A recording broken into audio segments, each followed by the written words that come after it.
আজি আমি একেলগে শুনিব পৰা হৈছো। ইতৰ প্ৰাণীবিলাকে এনেকে শুনিব নোৱাৰে। যদি মানুহৰ জন্ম পাই এনে ধৰণৰ অনুষ্ঠানৰ প্ৰতি যদি আমাৰ আগ্ৰহ নাই, কোনোবাই যদি এই কথা শুনিব নিবিচাৰে, তেতিয়াহ'লে সেইজন আৰু মানে বেলেগ কি কৈছে, ধৰ্মেন হীনা পশুৰ ভি সমানা। এইটো ধৰ্ম জ্ঞান। ঈশ্বৰৰ কথা শুনা মানে ধৰ্ম। ধৰ্মই আমাক কি কৰিব? ধৰি ৰাখিব, মনত ৰাখিব। ধৰ্মই আমাক ধৰি ৰাখিব। কিন্তু কেতিয়া ধৰি ৰাখিব? যেতিয়া আমি ধৰ্মক ধৰি ৰাখিম। গতিকে এই ধৰণৰে যদি আমি ঈশ্বৰৰ কথা শুনি থাকো, মহাপুৰুষৰ জন্ম জয়ন্তী মহোৎসৱ উদযাপন কৰি থাকো, তেতিয়াহ'লে তেওঁলোকে দি থৈ যোৱা আদৰ্শৰ মাজেদি আমাৰ উপলব্ধি হৈ আমি সকলো একতাৰ মাজত বসবাস কৰি থাকিম। আমাক ধৰ্মই কি কৰে? আমাৰ ইজনে সিজনক ভাল পাবলৈ শিকায়। Religion binds man to man and man to God. আপোনালোকে বাস কৰি থকা গাঁওখনত, সমাজখনত, আঞ্চলিকটোত যদি ইজনে সিজনক ভাল নাপায়, ভগৱানক ভাল পোৱাৰ আপোনালোকৰ অধিকাৰী নাই। আপুনি ইজনে সিজনক ভাল পাব লাগিব, তেতিয়াহে ভগৱানক আমি ভাল পাব পাৰিম। আৰু এই ধৰ্ম জ্ঞানে এই ধৰণে উৎসৱ উদযাপন কৰি থাকিলে আমাৰ মাজত একতা, প্ৰেম, ঐক্য, সম্প্ৰীতি বাঢ়িব। মনত ৰাখিব কথা যে আমাৰ ধৰ্মই কি কৰিব? Religion is death which binds society together, which divides society, breaks it up into parts and makes people fight one another, is অধৰ্ম। আপোনালোকৰ পৰিয়ালত যদি ইজনে সিজনে কাজিয়া কৰি থাকে, ইজনৰ প্ৰতি সিজনৰ যদি সদ্ভাৱ নাই, শাহু পোৱালীৰ মাজত যদি হাজিৰা লাগি থাকে, পুতেকে বাপেকৰ কথা যদি নুশুনে, জীয়েকে যদি মাকৰ কথা নুশুনে, স্বামী স্ত্ৰীৰ মাজত যদি মনোমালিন্য হৈ আছে, সেইখন ঘৰ ধনে ধানে টকা পইচা গাড়ীয়ে মটৰে টকা ঘৰে দুৱাৰে চব থাকিলেও সেইখন ঘৰত বসবাসৰ যোগ্যতা নাই বুলি মহাপুৰুষে কৈ গৈছে। আজি আপোনালোকৰ আঞ্চলিক শাখাত ডাক্তৰ থাকিব পাৰে, ইঞ্জিনিয়াৰ, অফিচাৰ, প্ৰবক্তা, অধিবক্তা, বুদ্ধিজীৱী, জ্ঞানী, মানি, ধনী, বহুত উচ্চ পদস্থ বিষয়ত চাকৰি কৰা লোক থাকিব পাৰে। কিন্তু ইজনৰ মুখখন দেখিলে যদি সিজনে মুখখন সিফালে ঘূৰাই দিয়ে, ইজনৰ প্ৰতি যদি সিজনৰ সদ্ভাৱ নাই, তেতিয়াহ'লে আপোনালোকৰ ঢকুৱাখানা আঞ্চলিক ব্ৰহ্মাৰ ভুৱন হ'লেও তাত বসবাসৰ যোগ্যতা নাই। তাত বসবাসৰ যোগ্যতা নাই। গতিকে আপোনাৰ অশান্তিত থকা পৰিয়ালটো আৰু মনোমালিন্য হৈ থকা সমাজখনক আপুনি মিলা প্ৰীতিলৈ আনিবলৈ হ'লে এই নদীখন বোৱাব লাগিব দেই। মহাপুৰুষজনাৰ জন্ম জয়ন্তী মহোৎসৱৰ যি গুণ নাম আপোনালোকে বোৱাব লাগিব।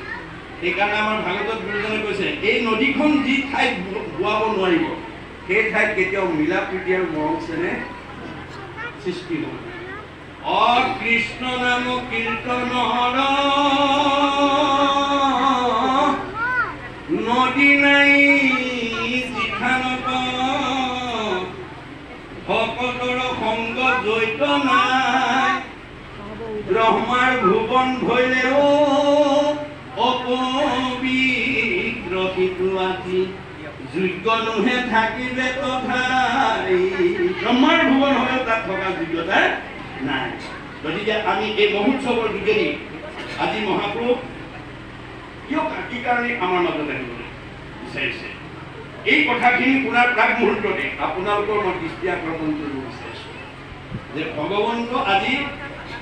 ভগৱন্ত পুৰুষেই শংকৰ মাধৱ ৰূপে, কৃষ্ণই শংকৰ, বলভদ্ৰই মাধৱদেৱ বুলি আমাৰ শাস্ত্ৰত উল্লেখ আছে।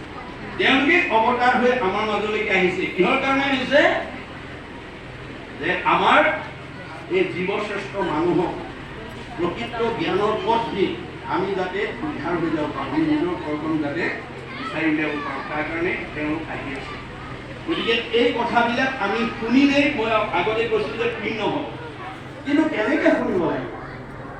আজি মাধৱ জয়ন্তীত আপোনালোকে অংশগ্ৰহণ কৰি মাধৱদেৱৰ বিষয়ে কেনেকৈ শুনিব লাগিব, এই সম্পৰ্কে মহাপুৰুষে ভাগৱতত উল্লেখ কৰি দিছে যে কৃষ্ণই অৰ্জুনক কৈ থৈ গৈছে, ভগৱানৰ কথা শুনা মানে, মোৰ অৱতাৰবাদৰ কথা শুনা মানে তোমালোকৰ জীৱনলৈ মংগল নামি আহিব। কিন্তু কেনেকৈ শুনিলে তোমালোকৰ মংগল আহিব, কেনেকৈ নুশুনিলে আপোনালোকে দুখ বেদনাত কটাব লাগিব, সেই সম্পৰ্কে অৰ্জুনক কোৱাৰ চলে আমাক কৈ থৈছে। কি বুলি? অপৰম মঙ্গল নাম যিকোনো শ্ৰদ্ধায়ে শুনৈ হৰৈ পাব তাহাৰ দুগুণ এই অনিচ্ছাত এক গুণ শ্ৰদ্ধাত দুগুণ নাম এই মতে বুজিবা অৰ্জুন। আপুনি আজি মাধৱদেৱৰ বিষয়ে কিমান শ্ৰদ্ধাৰে শুনিব, কিমান দুগুণ দুগুণ পাপ আঁতৰি যাব। আপুনি যদি অন্যমনস্ক ইফালে কোন আহিছে ইফালে কোন গৈছে, চাহ খাবলৈ পাওঁ, তামোল খোৱাৰ কথা ভাবি থাকে, গ্ৰাম্য কথা পাতি থাকে, তেতিয়াহ'লে আপোনালোকে পাপ মুক্ত হ'ব নোৱাৰি। মনত ৰাখিব দেই, শ্ৰেণী একেটাই, স্কুল একেখনেই, পঢ়ুৱা মাষ্টৰ একেকেইজনেই, মেট্ৰিকৰ প্ৰশ্ন একেখনেই, কিন্তু ফলাফল বেলেগ বেলেগ দেই। একেখিনি মাষ্টৰে পঢ়ুৱা, একে স্কুলৰ ছাত্ৰ, একেখন প্ৰশ্নৰ উত্তৰ লিখি কোনোবাই ষ্টেণ্ড কৰে, কোনোবাই ডিষ্টিংশ্যন পায়, কোনোবাই ষ্টাৰ পায়, কোনোবাই লেটাৰ পায়, কোনোবাই ফাৰ্ষ্ট ডিভিজন, কোনোবাই ছেকেণ্ড ডিভিজন, কোনোবাই থাৰ্ড ডিভিজন, কোনোবাই ফেইল কৰে। প্ৰশ্ন কাকত একেখনে, পঢ়ুৱা মাষ্টৰ একেকেইজনে, একে স্কুলৰে ছাত্ৰ ছাত্ৰী। ৰহস্য ক'ত? ৰহস্য ক'ত? এই ৰহস্য ভেদ কৰিবলৈ মাধৱদেৱৰ জন্ম জয়ন্তীলৈ আহিব লাগিব। ৰহস্য মাধৱদেৱে কৈছে, ৰহস্য জানে যিটো লোক ভকতে কীৰ্তন কৰে মুক ধৰি দৃঢ় ব্ৰত কৰি যত্ন বিপৰীত মোৰ সৰ্বোত্তম দুই পাৱে কৰে নমস্কাৰ ভক্তি ভাৱে তাৰ মূৰ এৰা এৰি নাহি কদাচিত। গতিকে আপুনি ভগৱন্তৰ নাম চিঠিখন পোৱা দিনাই ক'ব লাগিব দেই, হাত দুখন তেওঁ থকা জেগালৈ। তেওঁ ক'ত থাকে? সমস্ত ভূতৰে মই আছো হৃদয়ত। আমাৰ হৃদয়ৰ অষ্টাদশ পদ্মত ভগৱন্তৰ নিবাস কৰি আছে।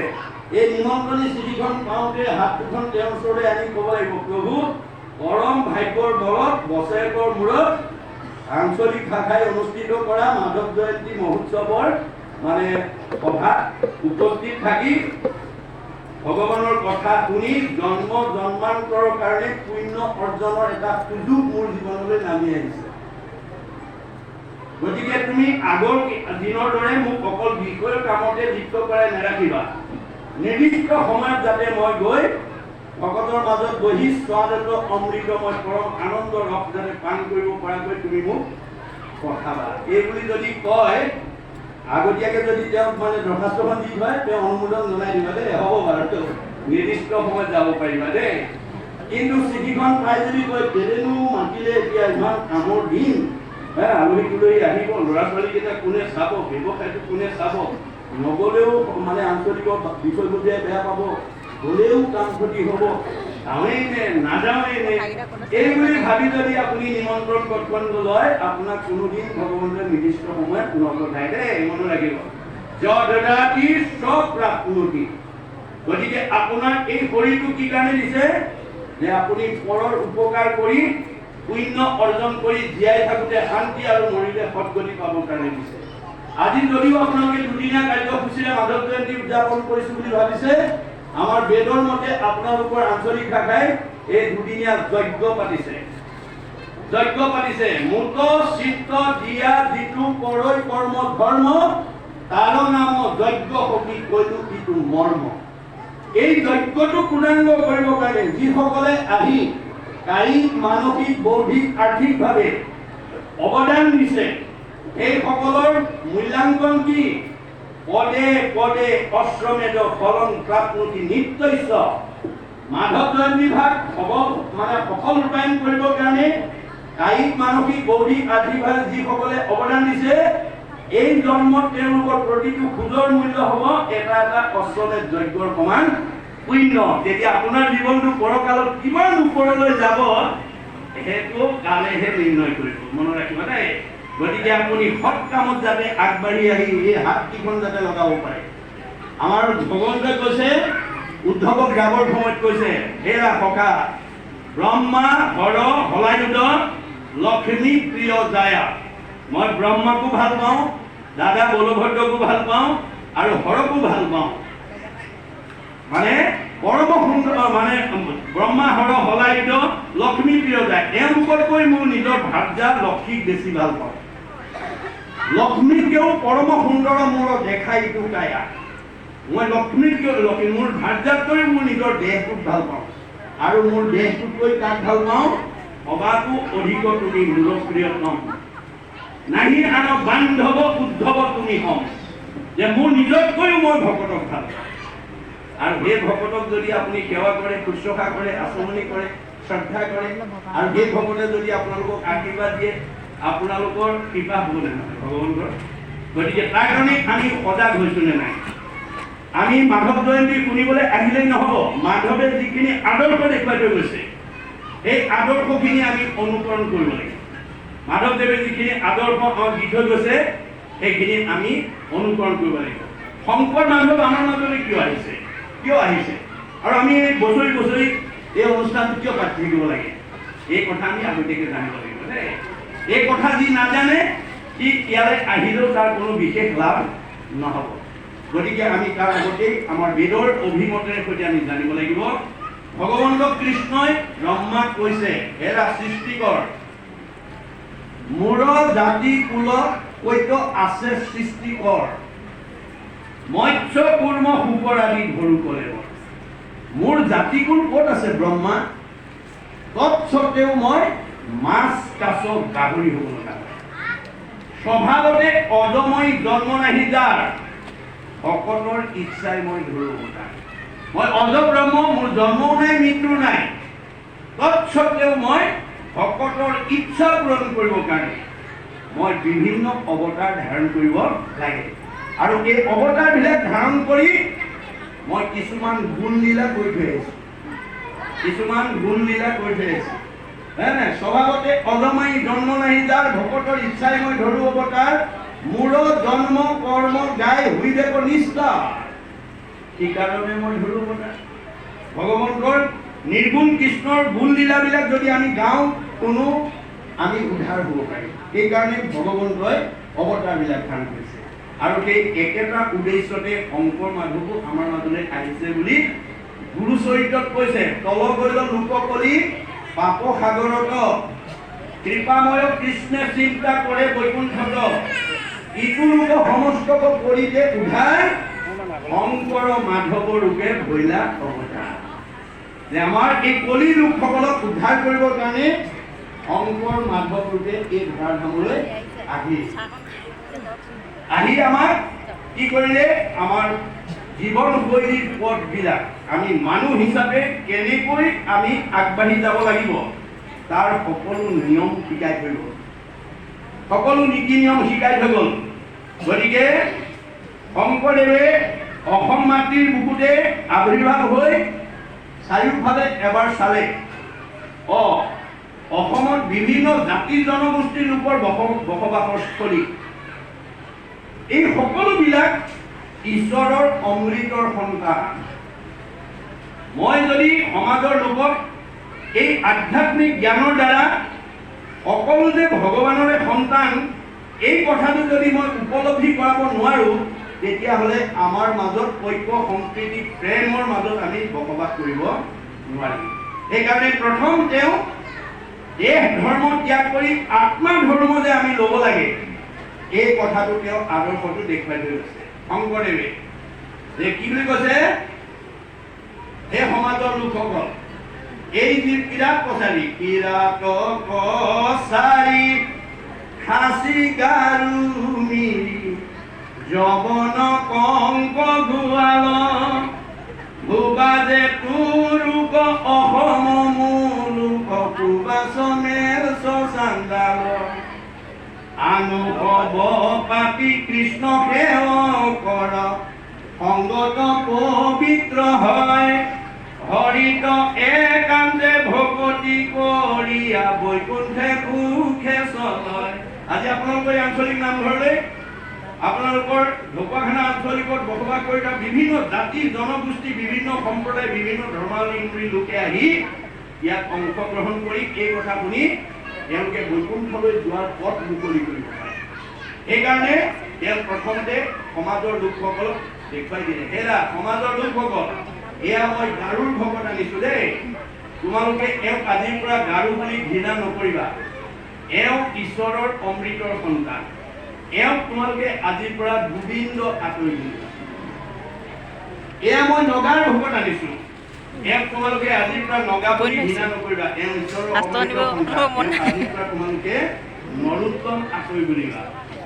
এয়া মই যৱনৰ ভকত আনিছো, এওঁক আজিৰ পৰা তোমালোকে জয় হৰি আঁতৰি বুলিবা। এয়া মই কাৰ্বিৰ ভকত আনিছো, এওঁক আজিৰ পৰা তোমালোকে ভোলাই আঁতৰি বুলিবা।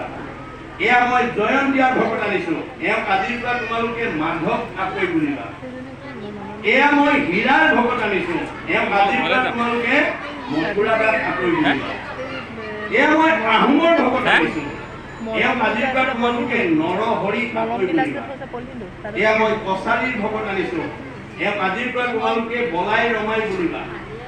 এয়া মই মিচিঙৰ ভকত আনিছো, এওঁক আজিৰ পৰা তোমালোকে পৰমানন্দ আঁতৰি বুলিবা। ভগৱন্তৰ হাজাৰটা নামৰ পৰা এটা এটা নাম দি লৈ আহিছে, মনত ৰাখিব কথা, সংস্কাৰ কৰি আনি আছে। এয়া মই দেউৰীৰ ভকত আনিছো, এওঁক আজিৰ পৰা তোমালোকে বৈকুণ্ঠ আঁতৰি বুলিবা। এয়া মই কৈৱৰ্তৰ ভকত আনিছো, এওঁক আজিৰ পৰা তোমালোকে পূৰ্ণানন্দ আঁতৰি বুলিবা। এয়া মই বনিয়াৰ ভকত আনিছো, এওঁক আজিৰ পৰা তোমালোকে হৰিদাস আঁতৰি বুলিবা। এয়া মই কোচৰ ভকত আনিছো, এওঁক আজিৰ পৰা তোমালোকে মুৰাৰী আঁতৰি বুলিবা। এয়া মই কলিতাৰ ভকত আনিছো, এওঁক আজিৰ পৰা তোমালোকে গোপাল আঁতৰি বুলিবা। এয়া মই ভুটিয়াৰ ভকত আনিছো, এওঁক আজিৰ পৰা তোমালোকে দামোদৰ আঁতৰি বুলিবা। এয়া মই নাপিতৰ ভকত আনিছো, এওঁক আজিৰ পৰা তোমালোকে নাৰায়ণ ঠাকুৰ আঁতৰি বুলিবা। এয়া মই মুছলমানৰ ভকত আনিছো, এওঁক আজিৰ পৰা তোমালোকে শ্যামকাই আঁতৰি, তাৰমানে অপ্ৰভংশ হৈ চাংগ খাই হৈছে। এয়া মই ব্ৰাহ্মণৰ ভকত আনিছো, এওঁক আজিৰ পৰা অনন্ত কণ্ডলী সাৰ্বভৌম ভট্টাচাৰ্য বুলিবা। এই ধৰণে সকলো জাতি জনগোষ্ঠীৰ পৰা ভকতক সংস্কাৰ কৰি আনি এটা বৰ্ণ বৈষম্য জাতি গঠন কৰি থৈ আমাক ঘোষণা দি থৈ গ'ল। কি বুলি? অহৰি কথ জয় দিতো তাকে বোলে জাতি, কৃষ্ণ তবিমুখ দিতো সেয়ে অজাতি।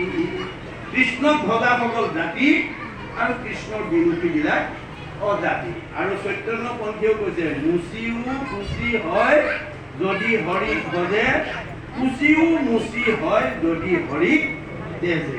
গতিকে এতিয়া আমি হৰি ভক্তি পৰায়ণ হ'ব লাগিব, এই কথাটো আমাৰ মহাপুৰুষ জানে। আৰু মাধৱদেৱেও ঘোষাত যিখন অমূল্য গ্ৰন্থ, যিখন গ্ৰন্থতকৈ পৃথিৱীত শ্ৰেষ্ঠ গ্ৰন্থ নাই, পৃথিৱীত ধৰ্মশাস্ত্ৰ আছে যত যত সবাহাৰে সাৰ আছে ঘোষাৰ মধ্যত। ঘোষাতকৈ আৰু শ্ৰেষ্ঠ শাস্ত্ৰ পৃথিৱীত নাই। এই ঘোষাত তেওঁ এই একেটা কথাকে কি বুলি ক'লে?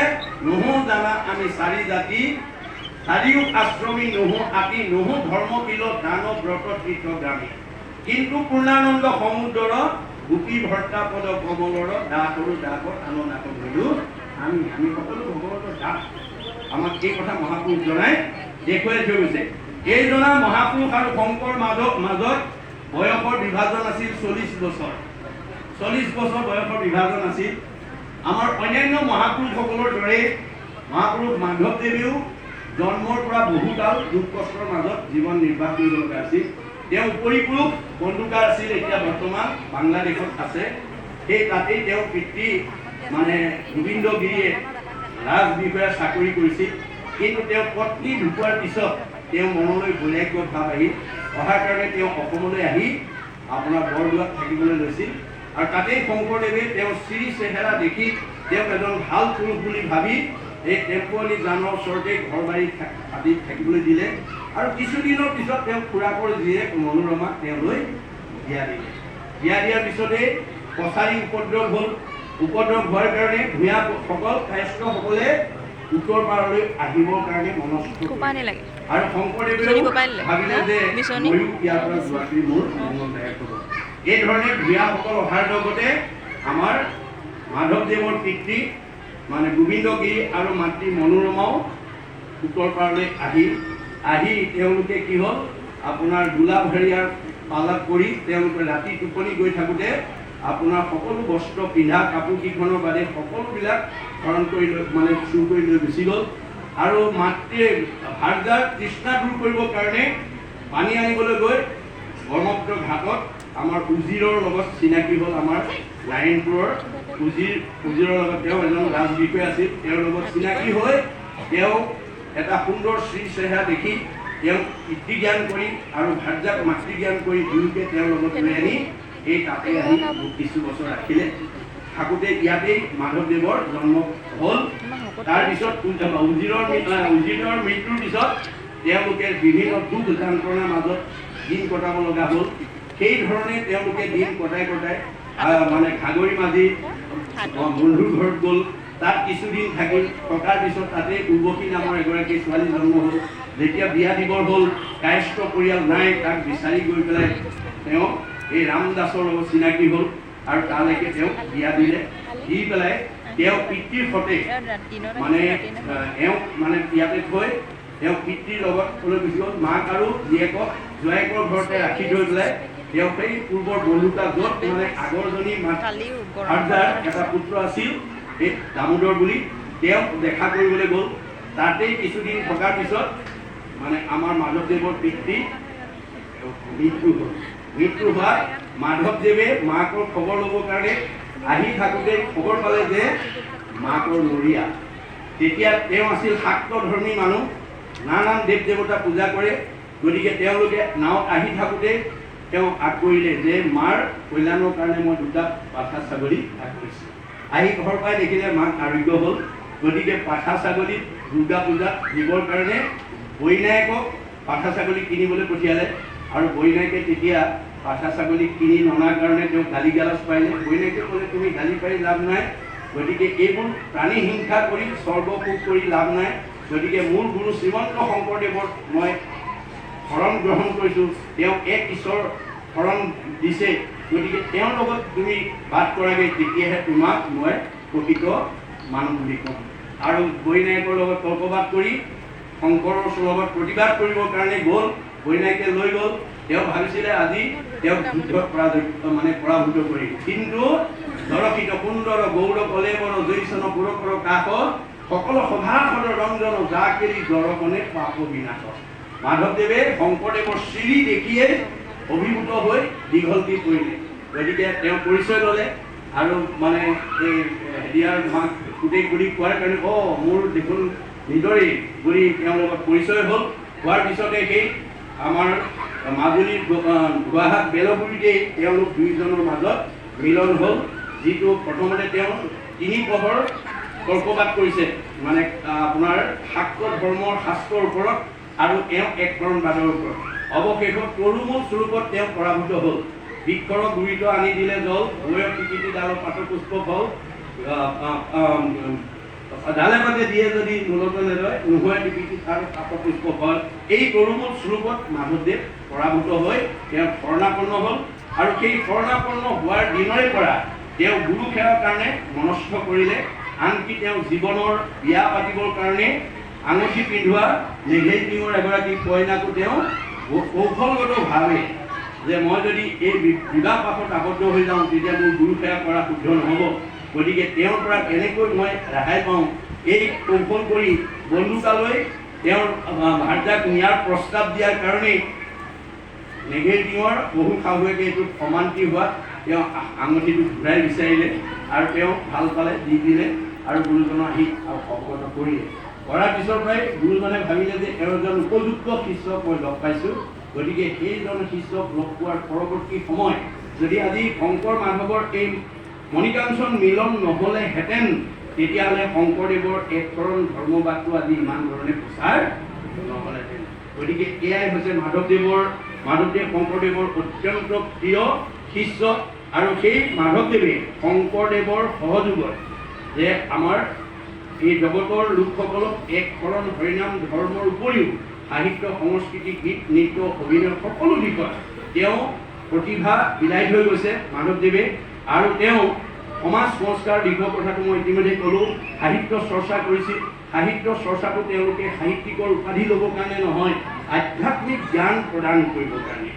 অৰ্থাৎ আমি যেতিয়ালৈকে আত্মা সম্পৰ্কীয় জ্ঞান আমাৰ উপলব্ধি নহ'ব, তেতিয়ালৈকে আমি মানুহ নামৰ উপাধিটো লোৱাৰ আমাৰ সাৰ্থক নহ'ব। আৰু ভগৱন্তৰ আমি প্ৰিয় হ'বলৈ হ'লে আমি প্ৰত্যেকেই ভগৱন্তৰ ভকত হ'বলৈ চেষ্টা কৰিব লাগিব। এতিয়া ভকত বুলি কওঁতে কাণত গামোচাখন চেলেংখন ল'লেই ভকত নহ'বও পাৰে। মনত ৰাখিব দেই, ভগৱন্তৰ সকলোতকৈ প্ৰিয় ভকত। ভকতৰ কাৰণে তেওঁ বিভিন্ন অৱতাৰ ধাৰণ কৰি গুণ লীলাবিলাক দেখুৱাই থৈ গৈছে।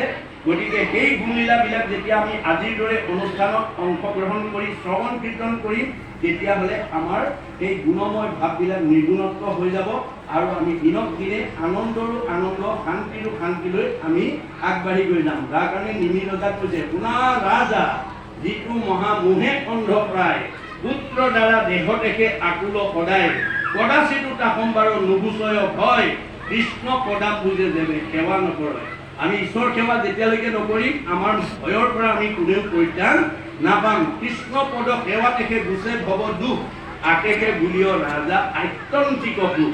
আপুনি যিমান মাধৱদেৱ জন্ম জয়ন্তী, শংকৰদেৱৰ জন্ম জয়ন্তী, মানে কৃষ্ণ জন্মাষ্টমী আদি ধৰ্মসভাবিলাকলৈ আহি আপুনি ধৰ্মৰ কথাবিলাক যিমানে শুনি গৈ থাকিব, আধ্যাত্মিক কথাবিলাকে যেতিয়া আপোনাক ক্ৰিয়া কৰিব, তেতিয়া আপোনাৰ মনটো আনন্দৰো আনন্দ, শান্তিৰো শান্তিলৈ আগবাঢ়ি গুচি যাব। গতিকে আমাক মহাপুৰুষ দুজনাই এইবিলাক ধনহে সংগ্ৰহ কৰিবৰ কাৰণে আমাক আহ্বান জনাইছে। পাৰ্থিৱ ধনবিলাক আমি লৈ যাব নোৱাৰোঁ। পাৰ্থিৱ ধন যিমানেই নগদক সেইবোৰ ইয়াত থাকি যাব বুলি কৈছে। যত দেখা ধন শৰীৰ স্ৰজন, মৰিলে লগে নাযায়। আমি যিবোৰ ধন টকা পইচা ঘটিছোঁ আমি লগত নিব নোৱাৰিম, কিন্তু আজি যিখিনি ধন ঘটিছে, শৰীৰ ভকতি পৰম সম্পত্তি ইহ পৰলোকে পায়। আজিৰ ভক্তিয়ে আপোনালোকক ইহকালত শান্তি দিব, পৰকালত সদ্গতি দিব। গতিকে আজিৰ দৰে আমি পৰকালৰ ধন যদি সংগ্ৰহ কৰি নলওঁ এই জন্মত, তেতিয়াহ'লে আমাৰ জীৱটোৱে কান্দিব লাগিব বুলি কৈছে দেই। নকৰিও জন্ম বৃথা, শুনা ইটো কৃষ্ণ কথা, সুৰা ৰাম নাম গলে বান্ধি, কৈত আয়ু পাতক গলে, সুৰ পৰ লোকে গইলে, আকে লাগি মৰি বাহা কান্দি। আপোনালোকৰ ঢকুৱাখানা আঞ্চলিকৰ কোনোবাই কান্দি আছে নেকি বাৰু? আপোনালোকে এই কথাটো আজিৰ মহাপুৰুষ দুজনাৰ উপদেশৰ মাজেদি আপোনালোকে বিশ্লেষণ কৰিব লাগিব। আপোনালোকে যিখন গাঁৱতে বাস কৰি আছে, সবেই একে অৱস্থাত আছে নে আপোনালোকৰ কাৰোবাৰ দুখ বেদনা আছে? আমি যদি চাওঁ আমাৰ ঢকুৱাখানা, মই ঢকুৱাখানা উদাহৰণৰ কাৰণে কৈছোঁ, ঢকুৱাখানা অঞ্চলত বসবাস কৰা গৃহস্থীবিলাক একে পৰিৱেশতে আছে, একে আহাৰ পানী খাইছে, কিন্তু তৎসত্বেও আমাৰ মাজত অৱস্থাবিলাকৰ বৈষম্যতা আছে। আমাৰ দৃষ্টিত ঢকুৱাখানাত বসবাস কৰা সকলো মানুহ একে ঠাইতে আছে, একে পৰিৱেশতে আছে, একেই হ'ব লাগিছিলে। তৎসত্বেও ইয়াতে কিছুমান বহুত ওপৰত আছে, কিছুমান মধ্যম আছে, কিছুমান তলত আছে। ইয়াৰ কাৰণ কি? ইয়াৰ ৰহস্য কি? এই ৰহস্যটো যে আমাৰ এই যিবোৰ বাসনা আমি লৈ আহিছোঁ এই জন্মলৈ, বাসনাৰ অনুকূল ফলবিলাক আমি ইয়াত ভোগ কৰিম। গতিকে এই বাসনাবিলাক আমাৰ প্ৰত্যেকৰ বেলেগ বেলেগ কাৰণে আমাৰ দুখ কষ্টবিলাকো বেলেগ বেলেগ। আমাৰ পৃথিৱীত যিমানবিলাক সুখী মানুহ আছে, চবৰে সুখবিলাক একে বুলি কৈছে। এজন দাৰ্শনিক পণ্ডিতে কৈছে, all happy families R alike. পৃথিৱীত যিমানবিলাক সুখী মানুহ আছে চব একেই বুলি কৈছে। All happy families R alike, but unhappy families R unhappy in there own fashion. কিন্তু পৃথিৱীত যিমানবিলাক দুখী মানুহ আছে চবৰে দুখবিলাক বেলেগ বেলেগ। আপোনালোকৰ ঢকুৱাখানা এখেতে যদি পকা ঘৰ বনায় এখেতৰো ভাল লাগিব। ময়ো যদি ঢকুৱাখানাৰ এজন মানে বাসিন্দা, মই যদি পকা ঘৰ বনাওঁ মোৰো ভাল লাগিব। আপুনি যদি গাড়ী এখন কিনি উঠি ফুৰে আপোনাৰো ভাল লাগিব। ময়ো যদি গাড়ী এখন কিনি উঠি ফুৰোঁ মোৰো ভাল লাগিব। আপুনি যদি দামী পোচাক পিন্ধে আপোনাৰো ভাল লাগিব। মই যদি দামী পোচাক পিন্ধো মোৰো ভাল লাগিব। এখেতে যদি দামী আহাৰ খালে ভাল লাগে, মোৰো দামী আহাৰ খালে ভাল লাগে। গতিকে ভাল লগাবিলাকৰ মাজত আমাৰ কোনো পাৰ্থক্য নাই, কিন্তু বেয়া লগাবিলাক চব বেলেগ বেলেগ। এই ৰহস্যটো আমি ভেদ কৰিব লাগিব। কিয় বেলেগ বেলেগ হ'ল? যে আমি বিভিন্ন বাসনাৰ অনুকূলে এই সংসাৰলৈ আহি আছোঁ। মহাপুৰুষসকলে আহি আমাক সেই কথাবিলাকক আঙুলিয়াই দিছে যে তোমালোকৰ মাজৰ যিটো দুখ বেদনাৰ বৈষম্যতা, এইটো পূৰ্ব কৰ্মবন্ধতাৰ ফলশ্ৰুতি। গতিকে আমি সেই দুখ বেদনাবিলাকৰ কেনেকুৱা বৈষম্যতা আছে? আপোনালোকৰ ঢকুৱাখানাত কোনোবা মানে দম্পতীয়ে বিয়া পাতিছে, সতি সন্তান হোৱা নাই, সেইটো দম্পতি সেইটো এটা দুখ।